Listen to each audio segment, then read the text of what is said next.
Welcome, participants. Thank you for attending the MAC Schools presentation through Ohio Association for College Admission Counselors. I see there are a couple of you in attendance at this point. I'm going to try to change my screen here, so I apologize. Well, I think I'm just gonna walk you through some things. So I wanted you to know that your microphone is off and you are able to ask questions by hitting the Q&A button.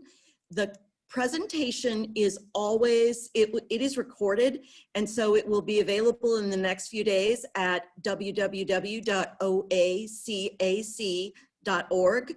And we hope that you sign up for more sessions after this one so you can learn more in depth about each of these schools that you're going to be talking with today. And hopefully everyone has an awesome presentation. I will only come back at about 45 minutes from now. Have fun.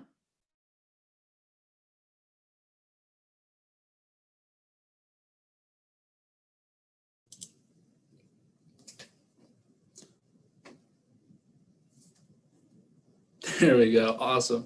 So welcome, everybody. I want to thank you all so much for taking the time out of your day to come into our little panel that we have going on for you. You're going to learn a lot about just what the MAC has to offer students in general, and we're really excited about it. So to kind of start out, we felt like it was obviously important to go ahead and introduce ourselves. So my name is AJ Armstrong. I'm an admissions counselor at Kent State University. And if any of you are from like Central Ohio primarily, you'll be getting a lot of emails from me. Hi everybody, my name is Tyler Bradshaw. I am an associate director in the Office of Admission at Miami University in Oxford, Ohio. And like AJ, I also recruit primarily in the Central Ohio area. So I work with students from about 4 to 5 counties in the greater Columbus. Hello, everyone. My name is Ryan Chernick. I'm a senior admissions counselor at the University of Toledo up here in Northwest Ohio. I do the eastern side of the state, so I do everything from Ashtabula all the way down to Steubenville and into Pennsylvania as well. So excited to be here talking with all of you today about the MAC. Hello, everyone. My name's Austin Peterson. I'm an admission counselor with the University of Akron, and I primarily work with our students from Southwest Ohio, Cincinnati, Dayton area. Happy to be here and hope you all learn a couple things about MACtion. Hi, everybody. My name is Shannon Tyler. I'm a senior admissions counselor at Bowling Green State University, just south of Toledo. I also work with students from Dayton and Cincinnati, just all kind of Southwest Ohio. And I'm really excited that you're here. Excited to talk to you all. And last but not least, my name is Dan Yates from Ohio University down in Athens, Ohio. I have primarily working with a couple counties, Fairfield, Pickaway, and Ross County, but then I also have quite a few Southern Ohio counties, but also happy to be here and share a lot of information about the MAC with all of you. So to get started, one of the things that we wanted to first kind of talk about or define for those of you who may not be too familiar with the MAC is what the MAC actually is. So the MAC is the Mid-American Conference. It is made up of 12 institutions from 5 different states. There's a lot of similarities between these institutions. For example, we are Division I institutions, so we have athletics that range from football to basketball and so on and so forth in Division I play. We like to draw attention to Tuesday nights when we do have football happening during the fall. That is kind of prime time for MAC football. We all are pretty similar in size, ranging somewhere between 17,000 and then some institutions get up to about 30,000 total students on campus. So the size of our institutions are pretty similar to one another. But we also have a lot of academic programs to choose from. So there's quite a range of academic areas in which you're able to jump in at any of the MAC institutions. But we also think with 6 institutions in the MAC that are called Ohio home, we definitely think that Ohio is the heart of the MAC. with all of us representing wonderful institutions in Ohio that are part of this conference. So as we go through the presentation, that's just kind of an overview of what the MAC is, and we'll talk a little bit more about some of these topics as we move forward. And then I wanted to touch just a little bit on some of the myths that kind of live not only around the MAC, but a lot of institutions, a lot of universities that are of our similar size and stature. And I think a very common myth for a lot of young people looking to go off to college is that you have to know your major or your career path before you start an institution. And this is kind of the beauty, like Dan was just saying about the MAC schools, is that a lot of us, most all of us, are comprehensive universities. And that means that we carry all kinds of programs and majors. So if you are undecided, you can come in and kind of find your own path for yourself. You have a lot of options at your disposal, a lot of great guidance from these universities. But also if you come in with one idea and you have all these options, you can always change your major. And it's great to have so many paths you can diverge down. So not knowing what your major is going to be shouldn't derail you from applying early. That way you beat the application deadlines and probably more importantly, the financial aid deadlines as well. Another big myth for our college going students is the idea that you have to go outside the state of Ohio for a brand new experience. This one I think is rooted at least in something that makes sense, right? Young people want a new experience. You spent your whole lives in Ohio maybe, so you want to go out and see the big wide world. But that is also a really neat thing about these MAC schools and the college towns they reside in, is that they are so different. So if you go from Oxford to Athens, if you go to Kent to Bowling Green to Toledo to Akron, you're going to get all kinds of different experiences. So to go away for school, you can be an hour or 2 or 3 away from home, but you still get a totally unique experience. You still get to do something brand new, which is always exciting. Something very important to a lot of us MAC schools also is the idea of accessibility. So making sure that we're providing this great educational experience to as many people as possible. So the idea that if the school is easy to get into, it can't be that good of a school. And that's just flat out not true. And I think all my counselors would back that idea up, that you cannot measure the value of an education by the admission rate. That's outrageous. You have to pick a school because you believe they're going to get you where you want to go. You believe in the educational opportunities and the outcomes they provide.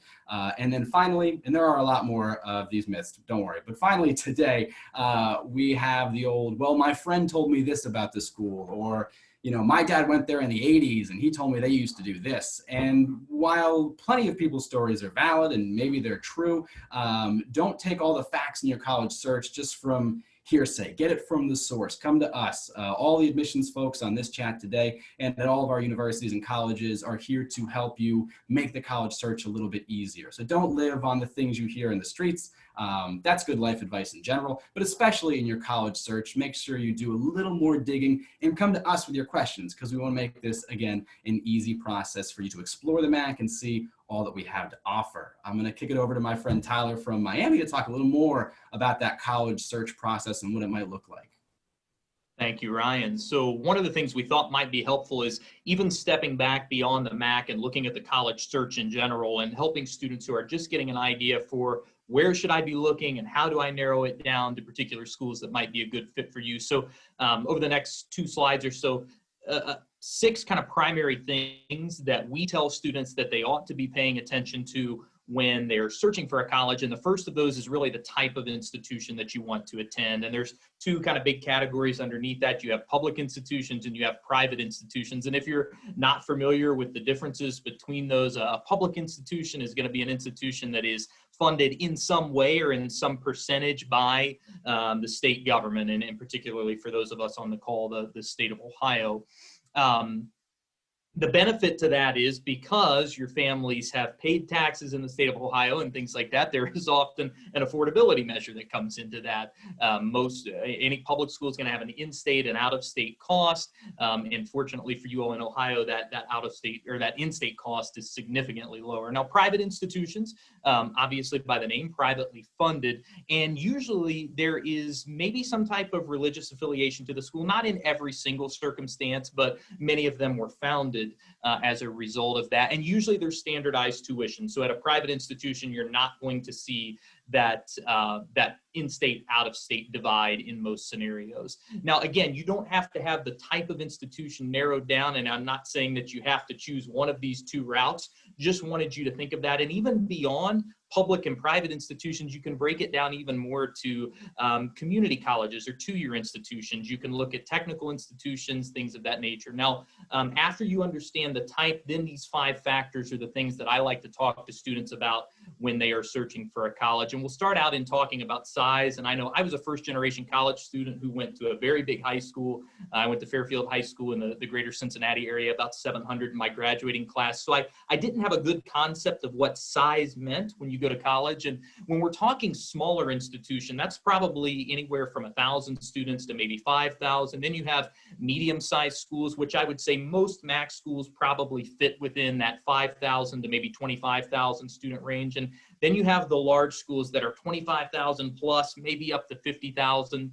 And really, it's a good idea to understand there's no right or wrong answers with any of these. I never come out and say that really small schools are bad or really big schools are bad. It's about what's a good fit for you and where you're going to feel most comfortable. When we're talking about location, location can mean a lot of things. Number one, it can mean proximity. How close do you want to be to home? But it can also mean the type of town or environment that the school resides within. So you might want to go to an urban setting where the college is really sitting within a major city. You might want to be in more of a suburban or rural type setting where Oxford and Athens are typically known as really great college towns that built up around the university, very student-centered, very student-friendly. But it really is about what's going to be a good fit for you and what you're looking for. And the great thing about the MAC, as you're going to find with lots of these other categories, is that we have the ability to kind of represent all of these things with different institutions. Again, the distance from home is something that you have to consider, whether you want to go in-state or out-of-state. You could also put climate in there and know, do you still want to experience winter? Do you want to go somewhere where maybe you don't have to deal with that as severely as you might at some institutions? The academic programs, that's kind of the next piece that I'll talk about.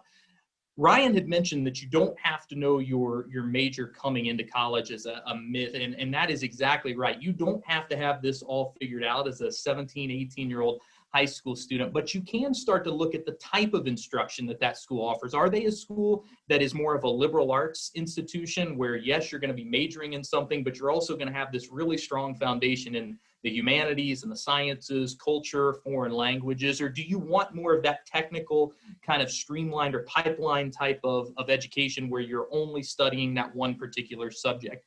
You can start looking at faculty. You can start looking at research opportunities that school may have, what programs they might be known for. And I think the great thing about most of the schools in the MAC is we are the types of schools that offer lots of different majors, lots of different variety, so you can come in, truly be undecided, and then find your path later on. Facilities might be another thing that you would include within that academic program category. Campus life. So the reality is with college, you are going to be in the classroom a heck of a lot less than you are in high school. The full-time college student's going to spend anywhere from 12 to maybe 18 hours in the classroom every single week. Now, you're going to be doing a lot more, or you should be doing a lot more studying, researching, reading on your own outside of class, but college isn't just about what you learn, it's about where you live, and also learning isn't just confined to the four walls of a college classroom. You can learn as a part of a student organization. You can learn as a member of a residential facility.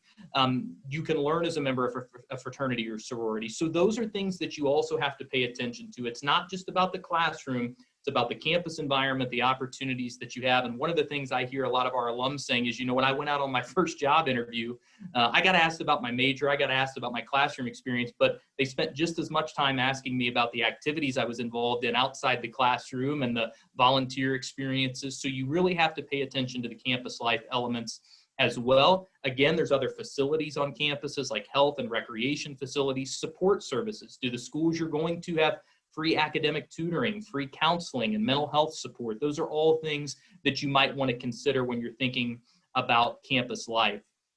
And lastly, before I turn it over, I'll talk about cost.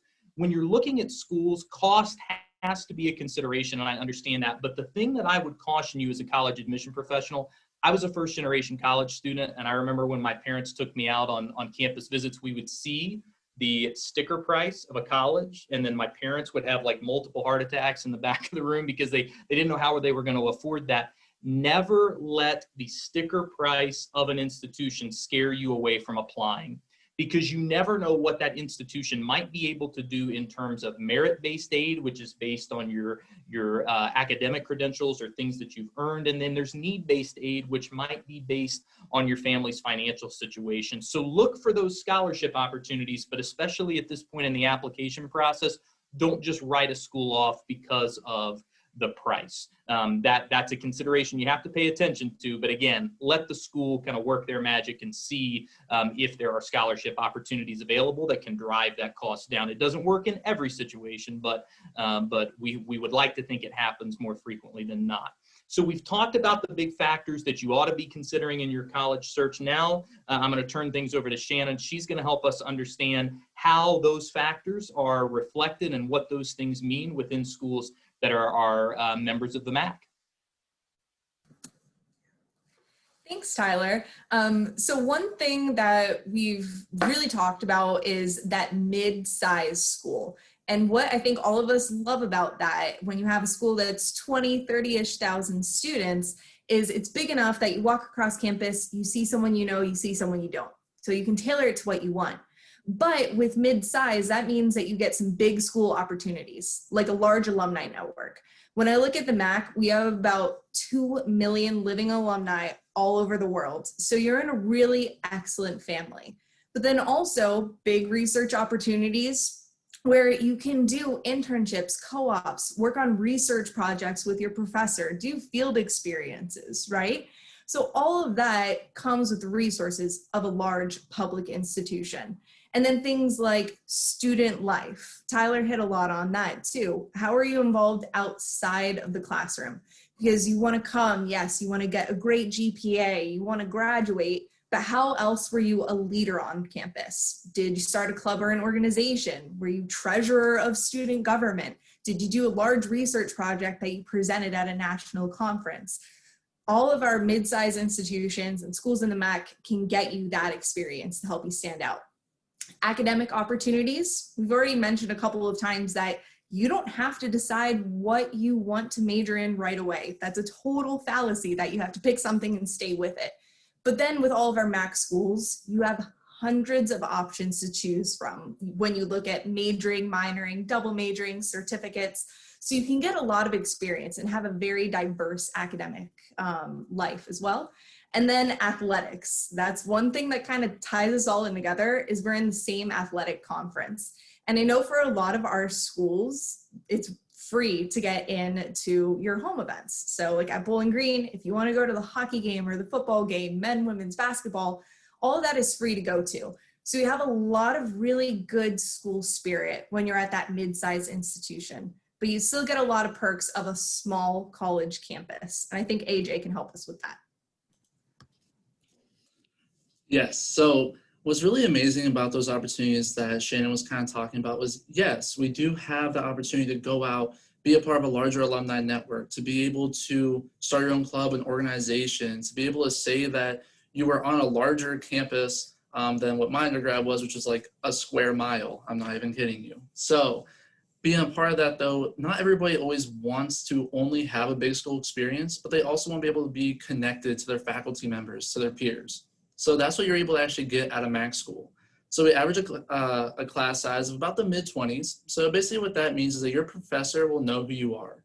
Your peers, fellow students, staff members, they're going to look to you as a leader. They're going to know your name. They're going to be able to understand your learning styles, which is very beneficial, not only to keep that GPA up, but to also make those lifelong friends that you're kind of looking for whenever you go to school. And then you'll also have the kind of going off of that ability to be involved in multiple clubs and organizations as well. So like Shannon did say, yes, you can start your own clubs at, I think, all of the MAC schools that we do have here. But on top of that, a lot of us also offer hundreds of already standing clubs and organizations as well.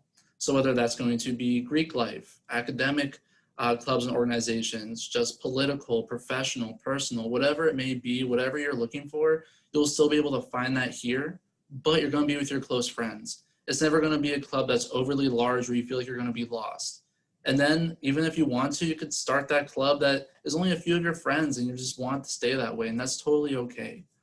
And then also you're going to be a leader in your community. So as Tyler kind of mentioned, you know, there's some schools where you're a college town. Everything around you is built up because of that school being there.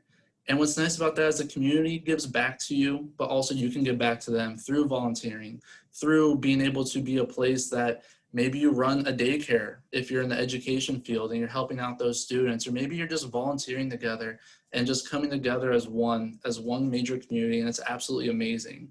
And giving you, again, like that small homey feel that you just can't always get at some of those other institutions like you can at a MAC school.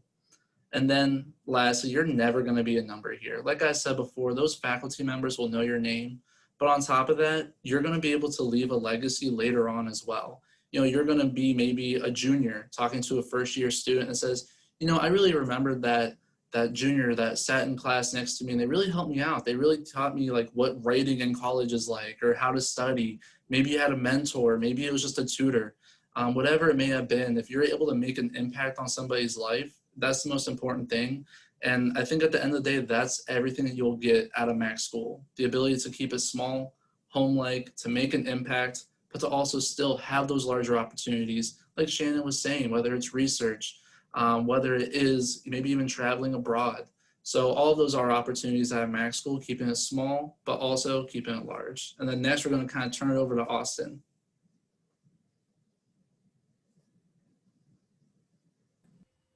All right, so we've talked a lot about the opportunities that the MAC offers. But all of this, there is a cost because college is an investment, right? And we understand it's 2020 and how many times do people talk about news about student debt and all these things that can seem really scary. And they can be, right? But this is an investment in yourself. This is an investment in your future. And the MAC schools want to provide all these resources to set you up for your next 40. We're not just trying to get you through 4 years. We want to prepare you for those next 40 years in life. And that's what we mean by the most bang for your buck when it comes to a MAC school. So as AJ was talking about, we have the private school feel at a state school price. And then we also have a wide range of scholarship opportunities. So similar to what Tyler had stated earlier, don't let a sticker price of any of our institutions scare you off from filling out that application. Because once we get your foot in the door, we're here to help. Everyone that you come in contact with a college admissions office has been sitting in your shoes. We've all gone through this admission process ourselves. We've helped many people before you, and we're here to help guide you through the process. So you may think, I don't know if I'll get a scholarship. Well, there's no way for you to really get a package and figure out what a school can do for you financially in your situation until we get that. And again, that's the small school perk, right? It's being to have that one-on-one availability with your admission counselor and the financial aid office and really do what's best for you. Because at the end of the day, we want to set you in the right direction and make sure you start off on the right foot for college, but then also making sure that you're financially sound to go on with the rest of your life. So with that, I'm going to hand it off to the alumni with Ryan. All right, no, excuse me.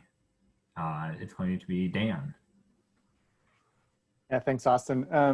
You know, as the six of us were talking about this presentation, and you know, one of the big pieces I think with any student who is looking to go off to college that you are really considering are the outcomes. Your ultimate goal is to graduate and either step right across that stage, grab your degree, and head off into the workforce, or hop into graduate school when you complete your undergraduate degree.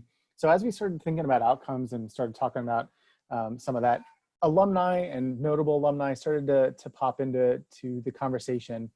And one of the big things that we came across was there are so many alums that are graduates of MAC schools. And if we were to start talking about every single notable alum that have graduated from our particular institutions, this could be another 3-day affair.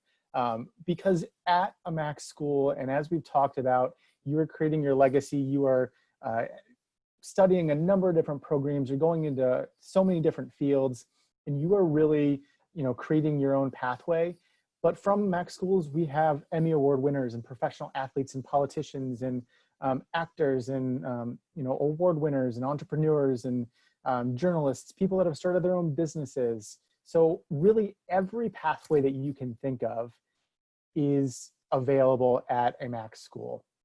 There are so many wonderful alums that are around the country and around the world that, for most of us, I think we would agree that if you or your family are, on vacation or around the country or whatever the case is, and you have some MAC paraphernalia on, such as a t-shirt, sweatshirt, hat, hoodie, even socks, for example, and someone yells at you from across the room, it's probably someone that graduated from that institution. Because I know for Ohio University, and I would bet that most of everyone on this panel would agree that individuals that graduate from our institutions have a really great love and passion for our institutions. And if they see someone else with that same passion, or that are, showing their pride that they graduated from one of our institutions by wearing a t-shirt, they probably just want to talk to you about their time, at that institution and at a school like ones that are represented in the MAC. So as far as notable alumni are concerned, we would love the opportunity to get you on that path to become a notable alumni and to give back to our institution by sharing your story. And I think that's one of the things that all of us would love to do, is be able to talk about you in the next 10 years as someone who graduated, who's now doing Emmy award-winning work through creating the music for the next blockbuster movie. All of these things are definitely possible by attending a MAC school. So this definitely could be your story if we're doing this again in 10 years and you've attended one of our institutions. So we would welcome that challenge. And it all starts with that application to our institutions. With that, I know we've talked about a lot of stuff. So our contact information is on the screen here. So if you have specific questions for any of the individuals specifically that are on this panel, we would welcome an email, a phone call, however you would like to reach out to us. We would definitely welcome those opportunities. So we're also available to take any other questions that you all have as we kind of start to wrap this up.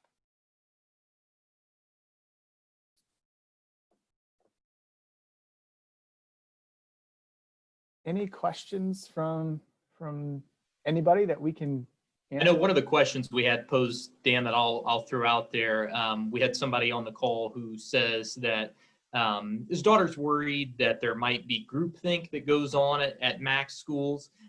So a question may be related to diversity and diversity broadly defined, diversity of thought. And the example they list is if you're an Orthodox Christian, that you might have to stay completely quiet because you don't feel welcome sharing an opinion that maybe isn't reflected by the majority of the campus, if that's the case. So how would folks respond to that at their institutions?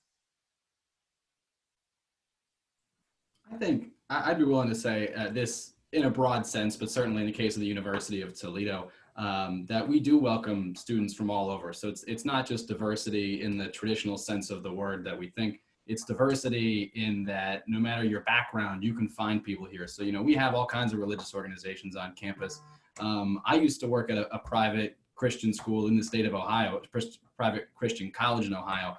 And I have not seen any big noticeable difference in the way students are able to practice their faith on our big public school campus versus the campus I was working on prior to now. So I think I can understand where that hesitation might come in, but you can find the communities you want to find on a campus at these kinds of schools. And I think that is a big benefit to them. And I know one thing I would say about Miami and many of our schools in that respect is, though, even though we are public institutions, a lot of us reflect tremendous geographic diversity. We have pretty significant non-Ohio resident populations at Miami, for example. About 55% of our students are from the state of Ohio, about 45% are from outside the state. Within that, we have about a 10% international population. And I think most people hear that and they may think, well, sir, you're getting the majority from like Kentucky and Indiana, and some of our top feeder states for students include Illinois tends to be a state that a lot of us have students from, but also California, New York, and Colorado. So with that, I think comes a lot of diversity of thought, a lot of diversity of experience that you get to see reflected. And I haven't seen that type of situation that you described reflected in the student experience of the majority of the students I work with on our campus. Yeah, and I think I would like to add is all of us, when you look, we have hundreds of different ways for students to get involved. And sometimes that can be a religious organization, right? So for example, a Christian organization. But then because there are hundreds, there are a lot of different ways that you can see other faiths. You can get involved in other ways and kind of expand your worldview that way. Because this time, these 4 years, it's so transformative. So it really is important to get involved with other areas too. Of course, let's keep practicing, our faith and get our friends who also share that view. But don't be scared to get out there and try new things, talk to new people, because it really is an incredible experience to be able to do that. One of the other questions that got submitted here was a student attending a career center that aligns with their intended major in college. Will that help the student with getting accepted? And even if they're not the same academic course offerings that are available at the student's home high school?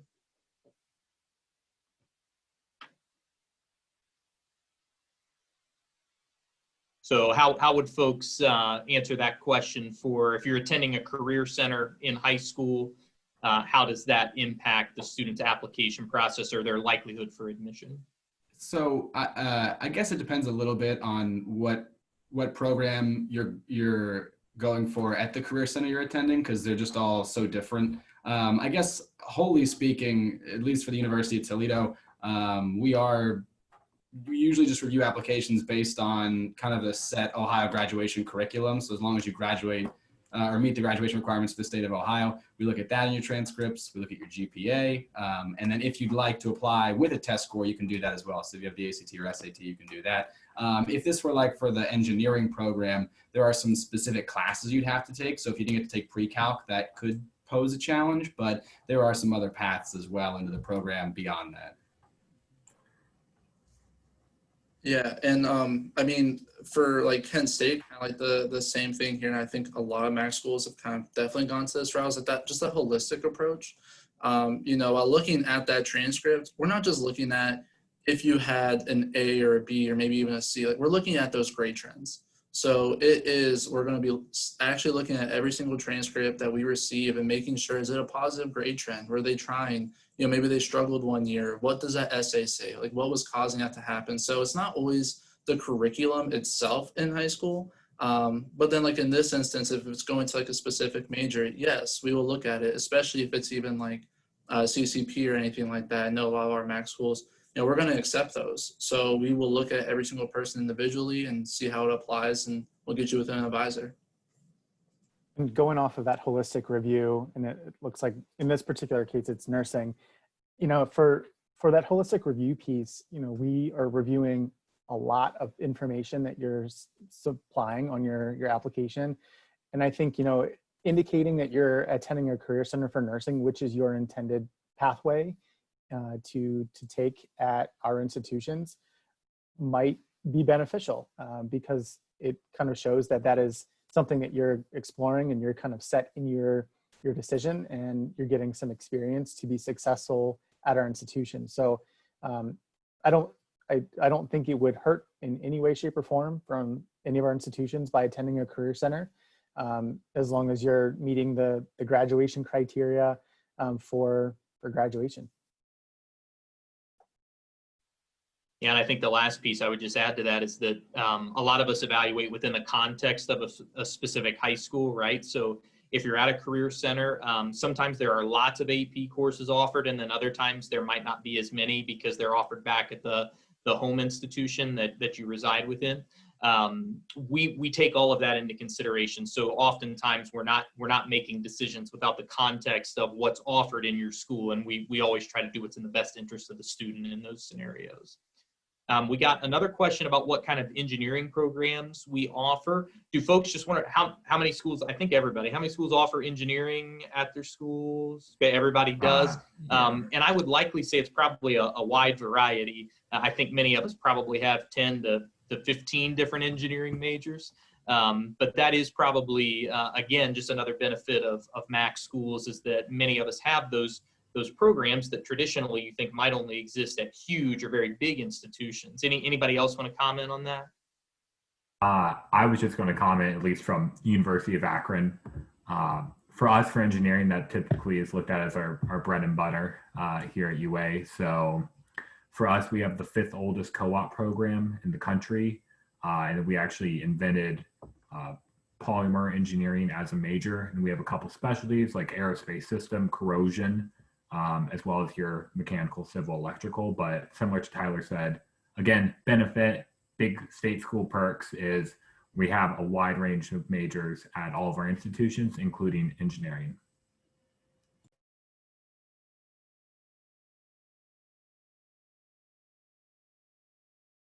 Yeah, and I think just the best place to go, if you go to any of our university's websites and just click on, there's usually an academics link right on the header, then you'll be able to explore all of those majors there as well.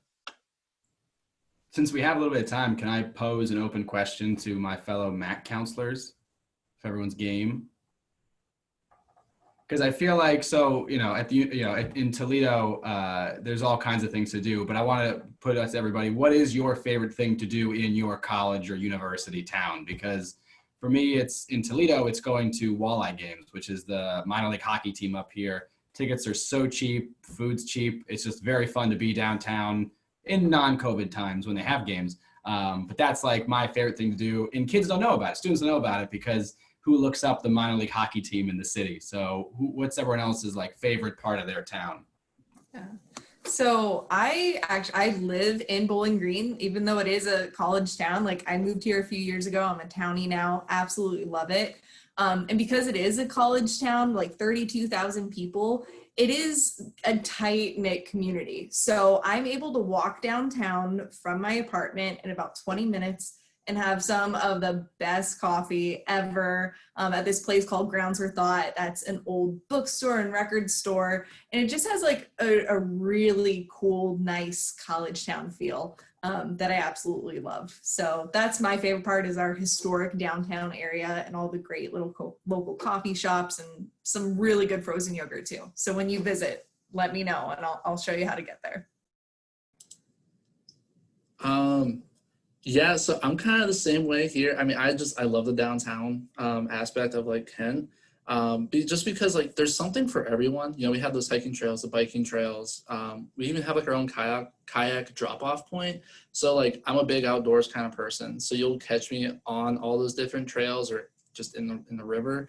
But the food obviously is amazing. But on top of that though, I think if we're sticking to like campus though, like if we're asked about campus, I would probably just say like setting up a little hammock, reclining, like reading a book, just kind of like doing my thing. Yeah, just like hearing everybody just kind of walk around, talk. I think that's probably my favorite part.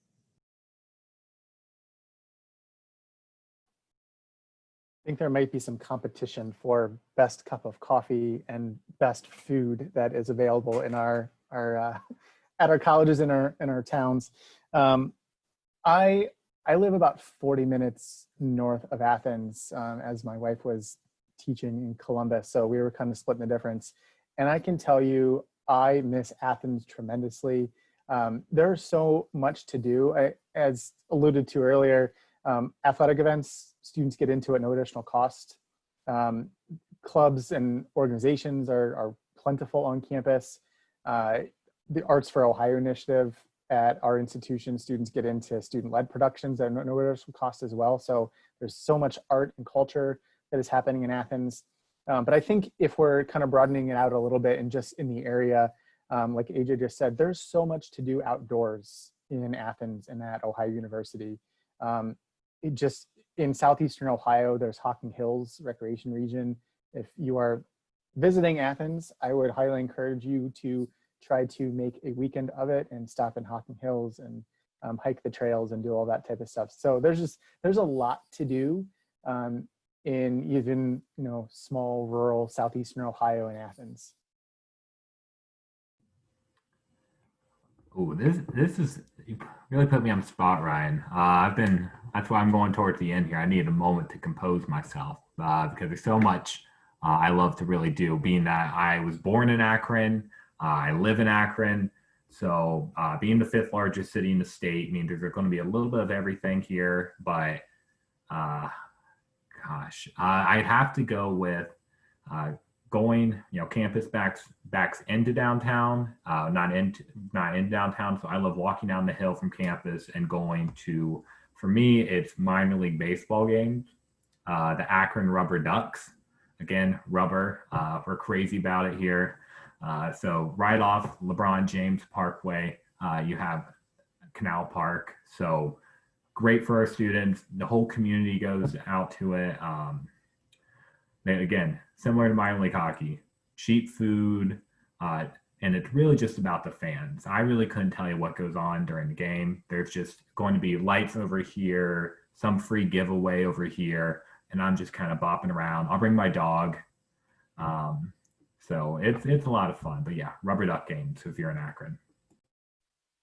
Yeah, and I would say in Oxford on campus, it's got to be Miami hockey games. They are just a ton of fun. The Goggin Ice Arena is beautiful, and like many of my colleagues, students get free tickets to any of our athletic events. Off campus, it would probably be Houston Woods State Park for me. I'm kind of an outdoors guy as well, and it's about a 3-minute drive from our campus. Beautiful, huge state park, lots of hiking trails, lodges. There's actually a beach area that's really cool there. And also, if you're in Oxford, Bagel and Deli tends to be the fan favorite. And you have to go check that out if you come for a campus visit. They have hundreds of bagel sandwich combinations. The Crunch and Munch is the most popular. It's a bagel sandwich with turkey, cheese, and about a half bag of Doritos with honey mustard, all kind of crunched down together. So Bagel and Deli is definitely one of the big off-campus traditions.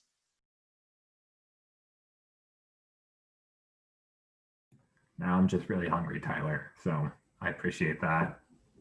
Just in time for dinner. And I know. Yeah. Let's see, Ryan, did you tell us what your favorites were? Yeah, the hockey team downtown. That's right. Okay. All right. So I think that's everybody. And we're actually, speaking of like dinner time, we are at time. We're about ready to end.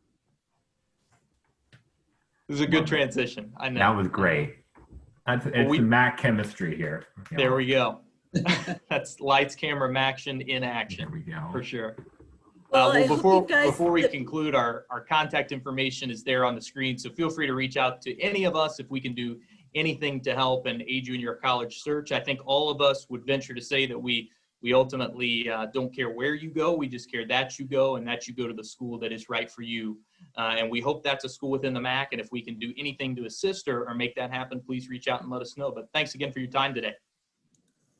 Thank you, everybody.